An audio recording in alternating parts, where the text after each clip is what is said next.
Programme میں خوش آمدید. میں ہوں سلمان حسن. ساتھ موجود ہیں مجیب الرحمان شامی صاحب. ناظرین، پرنٹ میڈیا، الیکٹرانک میڈیا اور ڈیجیٹل میڈیا یہ ہیں ذرائع ابلاغ، اور انہی کے ذریعے ظاہر ہے آپ تک خبر پہنچتی ہے اور آپ اس خبر پر یقین بھی کرتے ہیں. پرنٹ میڈیا کا دور تھا، اس دور میں حکومتوں کی جانب سے پابندیاں بھی لگیں اور جو میڈیا تھا اس نے یہ شکایت کی کہ جی ہم پر قدغن لگائی جاتی ہے، آزادی اظہار رائے کو نشانہ بنایا جاتا ہے. پھر الیکٹرانک میڈیا آیا، اس میں بھی کچھ اسی طرح کی باتیں ہوئیں. پھر جب ڈیجیٹل میڈیا آیا تو لوگوں نے یہ سمجھنا شروع کر دیا کہ شاید وہ سچ جو اخبارات اور الیکٹرانک میڈیا سے چھپایا جاتا ہے وہ ہمیں ڈیجیٹل میڈیا پر مل جاتا ہے. اسی لیے وہاں پر ہم یہ کہہ سکتے ہیں کہ بہت بڑی تعداد جو ہے وہ فالوور بن گئی ڈیجیٹل میڈیا کی. لیکن پھر کیا ہوا؟ نتیجہ کیا نکلا کہ ڈیجیٹل میڈیا کو بھی فیک نیوز اور پروپیگنڈا کے لیے استعمال کیا جانے لگا. اب جو ظاہر ماضی میں بھی حکومتیں اس پر اقدامات کرتی رہیں، قوانین بناتی رہیں، اور آج کے دور میں بھی ایسا ہو رہا ہے. شامی صاحب سے ذرا ہم آج کے دور کی بات کر لیتے ہیں، اس بات کا حوالہ دیتے ہوئے ساتھ ساتھ کہ شامی صاحب آپ نے جو تمہید باندھی ہے نا. جی سر. پرنٹ میڈیا تو آج بھی زندہ ہے اور زندہ رہے گا. جب تک حرف موجود ہے پرنٹ میڈیا موجود رہے گا. صحیح. الیکٹرانک میڈیا جو ہے وہ بھی فضا میں پھیلا ہوا ہے، آن ایئر ہے.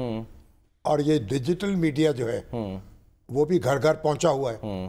کہ سوال یہ ہے کہ پرنٹ میڈیا جو ہے وہ تو قانون کے سامنے جواب دہ ہے.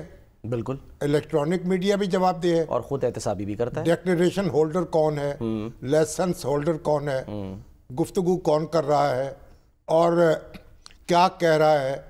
تو جو مینجمنٹ ہے اور جو ایڈیٹر ہیں پرنٹ کے اور الیکٹرانک کے وہ بھی قانون کے سامنے جواب دہ ہیں. صحیح. ڈیجیٹل میڈیا میں آپ خود ایڈیٹر ہیں، خود پروڈیوسر ہیں، خود اینکر ہیں، خود مالک ہیں. جو آپ کے دل میں آتا ہے آپ کر دیتے ہیں، پھیلا دیتے ہیں. بیرون ملک بیٹھے ہوئے ہیں یا اندرون ملک بیٹھے ہوئے ہیں، جس کے بارے میں جو چاہے کہہ دیں. کوئی چیک اینڈ بیلنس نہیں ہے. کوئی چیک نہیں ہے اس کے. اب اس لیے قوانین بنائے گئے ہیں. بات یہ ہے، اور کہتے ہیں سخت بھی ہیں، سخت قوانین ہیں. مگر مسئلہ یہ ہے کہ یہ جو پلیٹ فارم ہے نا ڈیجیٹل میڈیا کے اور سوشل میڈیا کے، یہ ان کے یہ مسائل ہیں، ان میں ایڈٹ نہیں ہوتی چیزیں. تو فائدہ بھی ہے کہ بعض اوقات ایسی چیزیں ہیں جو یعنی پرنٹ میں یا الیکٹرانک میں کچھ دب جاتی ہیں، ان کے ذریعے سامنے آ جاتی.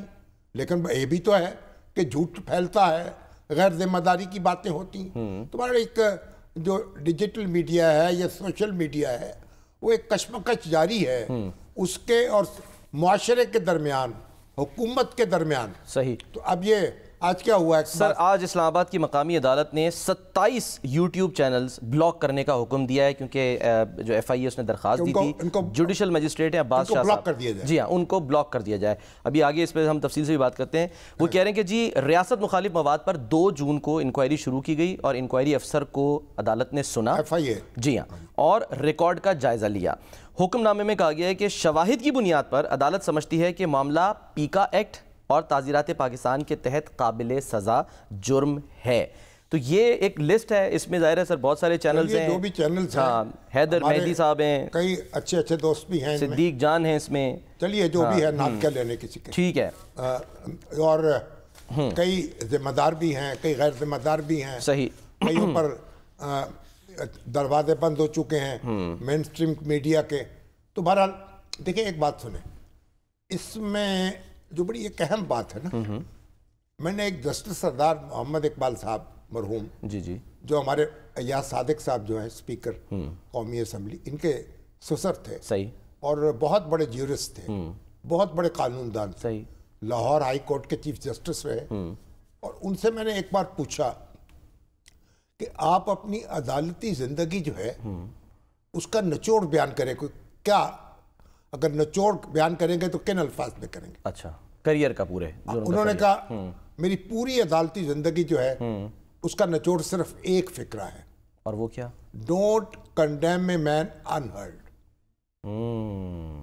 کسی شخص کو صفائی کا موقع دیے بغیر اس کے خلاف کاروائی نہیں ہونی چاہیے. ٹھیک ہے. اب یہ جو یوٹیوب چینلز ہیں یہ کہہ رہے ہیں کہ ہمیں کوئی نوٹس نہیں ملا، ہمیں صفائی کا موقع نہیں دیا گیا. جی ہاں.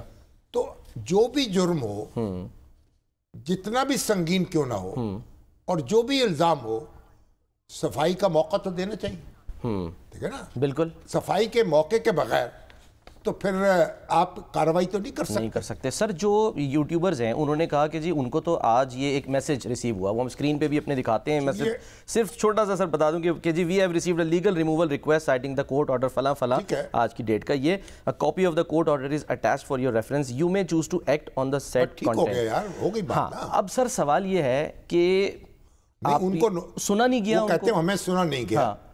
اب کو اس کا طریقہ ہے نا، ہر چیز کا ایک قانونی طریقہ ہے، ان کو وہ اپیل میں جائیں۔ اچھا، یہ تو ان کو سزا ملی ہے، اگر ان کو نوٹس نہیں دیا گیا، ان کو بلایا نہیں گیا، ان کو صفائی کا موقع نہیں دیا گیا تو اپیل کر دیں، اپیل میں ان کی سنوائی ہو جائے گی، ٹھیک ہے، بلکہ ان کا کیس مضبوط ہے اس لحاظ سے۔ اب دیکھیے ایک بڑا بنیادی کیس ہے، مقدمہ ہے، فیلڈ مارشل ایوب خان کے دور حکومت میں جماعت اسلامی پر پابندی لگی تھی، اچھا ٹھیک ہے، اس کو غیر قانونی جماعت قرار دے دیا گیا۔ صحیح، تو اس وقت 2 ہائی کورٹ ہوتے تھے، ایک مشرقی پاکستان ہائی کورٹ، ٹھیک ہے، ایک مغربی پاکستان ہائی کورٹ، اور اپیل سنتی تھی پھر سپریم کورٹ۔ صحیح ہے، تو مغربی پاکستان ہائی کورٹ نے وہ بین جو ہے اس کو برقرار رکھا، اچھا، بحال رکھا۔ ٹھیک، مشرقی پاکستان ہائی کورٹ نے اس بین کو ختم کر دیا، اچھا، پھر اس کے خلاف اپیل ہوئی، صحیح، حکومت بھی اپیل میں گئی اور جماعت اسلامی بھی گئی۔ تو جب سپریم کورٹ میں یہ معاملہ پہنچا تو سپریم کورٹ نے پوچھا حکومت سے اور حکومت کے وکلا سے کہ یہ اپنے جماعت اسلامی کے خلاف جو کارروائی کی ہے، جو الزامات ہیں جو لگائے ہیں، کیا ان کو آپ نے نوٹس جاری کیا؟ اچھا، کیا ان کا موقف معلوم کیا؟ کیا ان کو صفائی کا موقع دیا؟ جس اتھارٹی نے پابندی لگانے کا فیصلہ کیا ہے اس نے ان کا موقف سنا؟ اب وہ بغلیں جھانکنے لگے، ایسا کوئی نوٹس تو دیا نہیں گیا تھا، ان کو صفائی کا موقع بھی نہیں دیا گیا تھا، اور صرف اندھا دھند آنکھیں بند کر کے جو ہے جو بھی ایک ہوم ڈپارٹمنٹ ہوگا اس نے پابندی لگا دی۔ صحیح، تو سپریم کورٹ نے پھر اس آرڈر کو اڑا دیا، انہوں نے کہا کہ کوئی کارروائی کسی کے خلاف نہیں ہو سکتی جب تک کہ اسے صفائی کا موقع نہ دیا جائے، اس کا موقف نہ سنے۔ ٹھیک ہے، آپ ان کو نوٹس جاری کرتے، ان کا موقف معلوم کرتے اور اپنی ان کی جو ان کو صفائی میں کہنا ہوتا کہتے، پھر اس کے بعد آپ اس کا جائزہ لیتے، پھر حکم جاری کرتے۔ تو سپریم کورٹ نے وہ بین جو تھا جماعت اسلامی کا وہ اڑا دیا، ٹھیک، اور اسے بحال کر دیا۔ صحیح ہے، اس لیے اگر ان یہ کو معاملہ تو ہائی کورٹ میں جا سکتا، اگر ان کو نوٹس نہیں دیا گیا تو جو اگلی عدالت ہے یا ہائی کورٹ ہے یا سیشن کورٹ ہے جو بھی ہے وہاں یہ جا سکتے ہیں، اپیل کا حق ان کو حاصل ہے۔ ٹھیک ہے، اور میں نے جو قانونی پوزیشن معلوم کی ہے، جو یوٹیوب ہے اس کی جو انتظامیہ ہے، جب اس کو کسی عدالت کا حکم پہنچتا ہے صحیح، تو وہ اس کی تعمیل کرتی ہے۔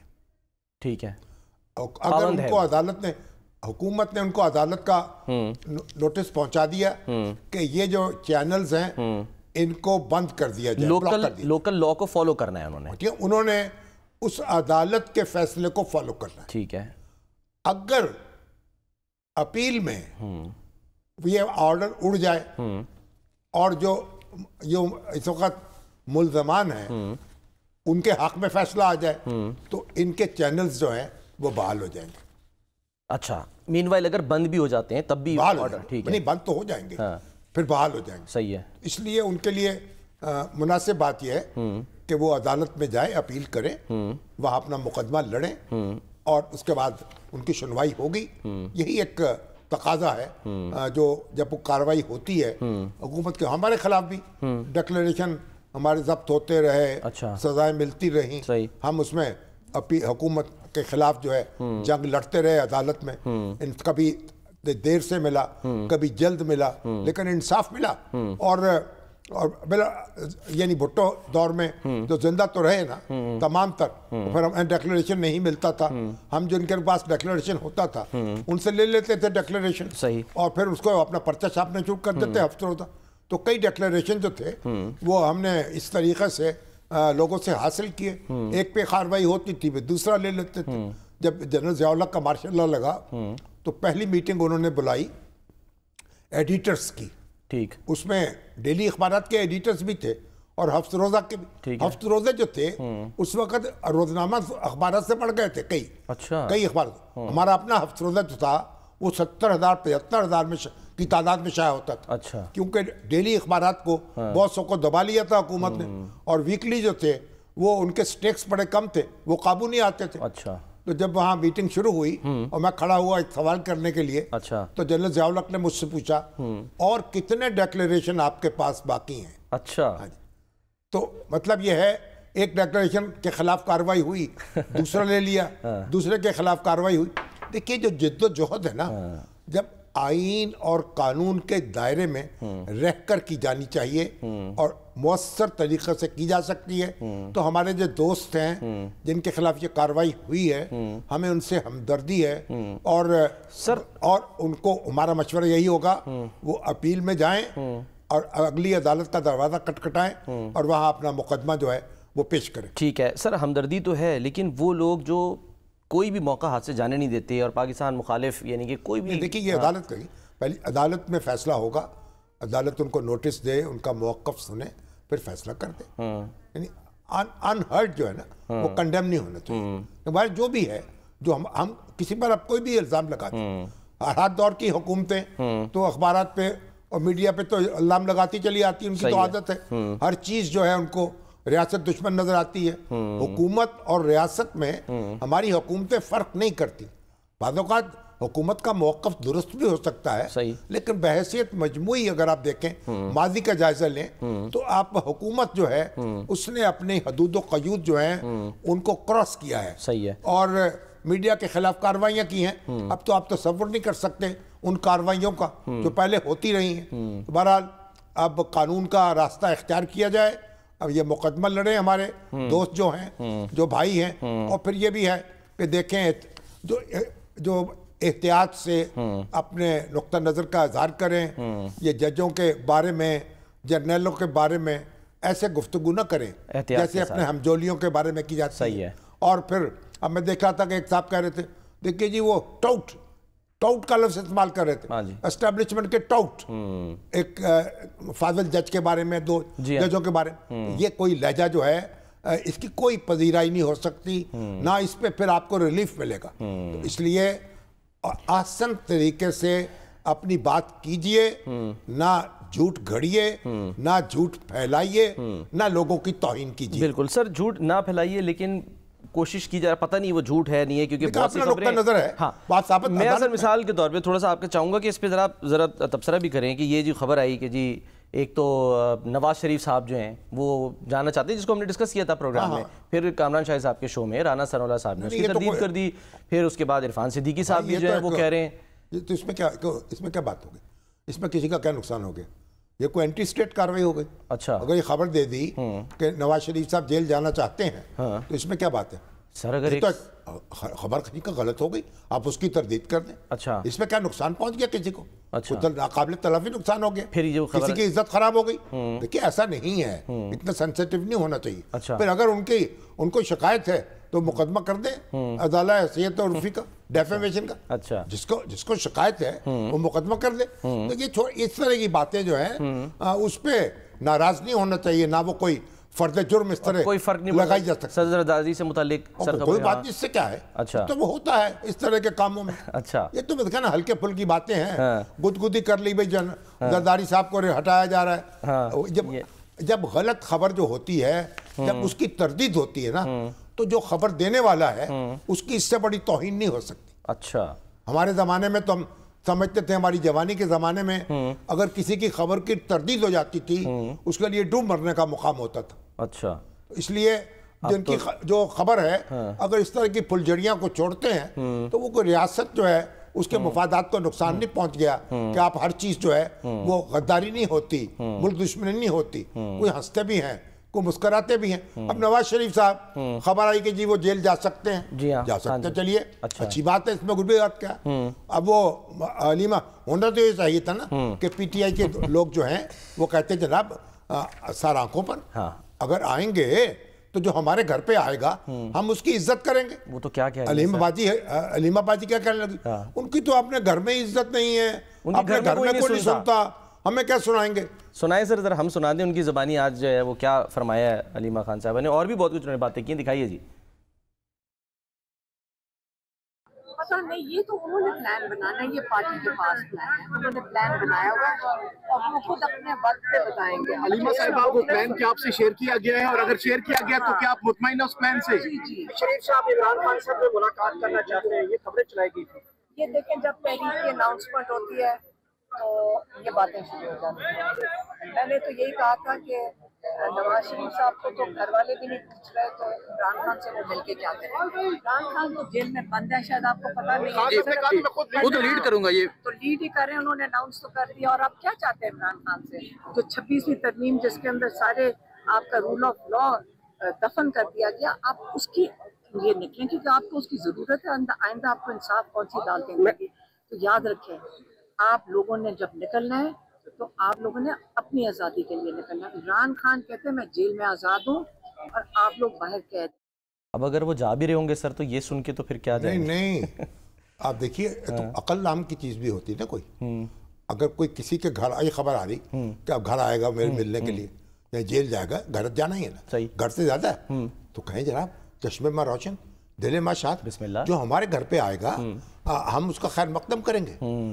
وہ تو آپ تو دیکھیے کہ ہمارے تو روایت یہ ہے کہ 7 خون کیے ہوں, آپ گھر پہ چلے جائیں اور وہ معاف کر دیتے ہیں لوگ, اور اس کے بعد انتہائی بدتمیزی سے جواب دیا جائے, گویا عمران خان صاحب وہیں کے وہیں رہیں جہاں ہیں.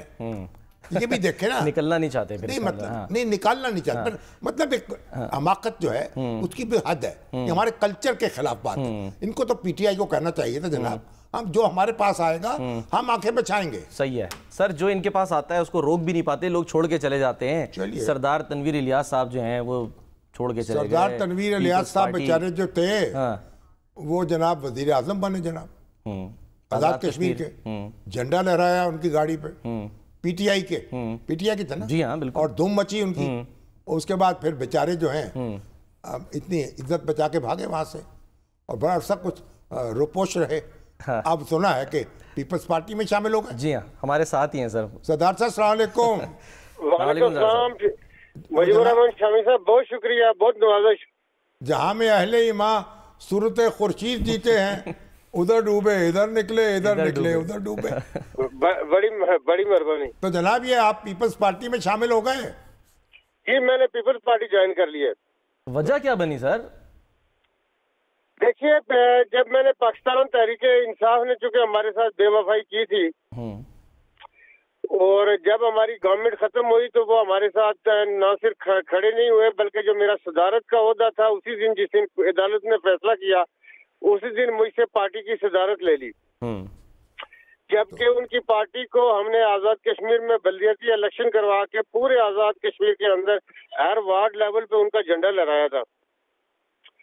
تو وفا ان میں تھی نہیں, انہوں نے وفا کی نہیں, ہم نے پھر ان کو چھوڑ دیا تھا. اس کے بعد پھر میں کوئی ٹرانزیشن کے طور پہ ہمارے یہاں پہ ایک جماعت بنی استحکام پاکستان پارٹی. استحکام پاکستان پارٹی بھی چونکہ اپنے آپ کو اس طرح ملکی سطح پہ منظم کرنے میں, آرگنائز کرنے میں اور خصوصی طور پہ آزاد کشمیر پہ توجہ دینے میں وہ ناکام رہے. آزاد کشمیر میں چونکہ پچھلے 1 سال میں آپ نے دیکھا کہ مختلف فورم سے ایجیٹیشن اور جو آزاد کشمیر کا جو رشتہ ہے اپنے ملک پاکستان کے ساتھ وہ کمزور ہوا ہے یہاں پہ. تو وہ جو نظریہ تھی, احساس تھی, جو کہ ہم آزاد کشمیر والے یہ کہتے ہیں کہ ہم ہیں پاکستان. تو اب پیپلز پارٹی جو ہے اس میں کوئی جان ہے؟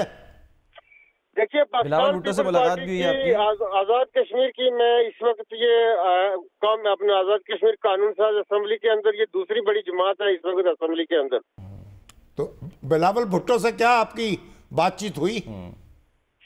میں بلاول صاحب کا ہم نے شکریہ ادا کیا, انہوں نے اپنے بندے بھیجے کہ جی آپ ہمیں جوائن کریں. زرداری صاحب کا ہم نے شکریہ ادا کیا کہ آپ نے ہمارے اوپر اعتماد کا اظہار کیا. تو ہمارا بھی یہ ہے کہ انشاءاللہ ان کے اعتماد پہ پورا اتریں گے, اور آزاد کشمیر میں پیپل پارٹی کی اچھی پوزیشن ہے. جہاں پہ کوئی کمی کجی ہوگی وہ انشاءاللہ ہم پوری کریں گے. آزاد کشمیر میں بھی ہر گلی کوچے میں پیپل پارٹی مضبوط ہوگی. سردار صاحب آج تو برہان وانی کا یوم شہادت بھی ہے.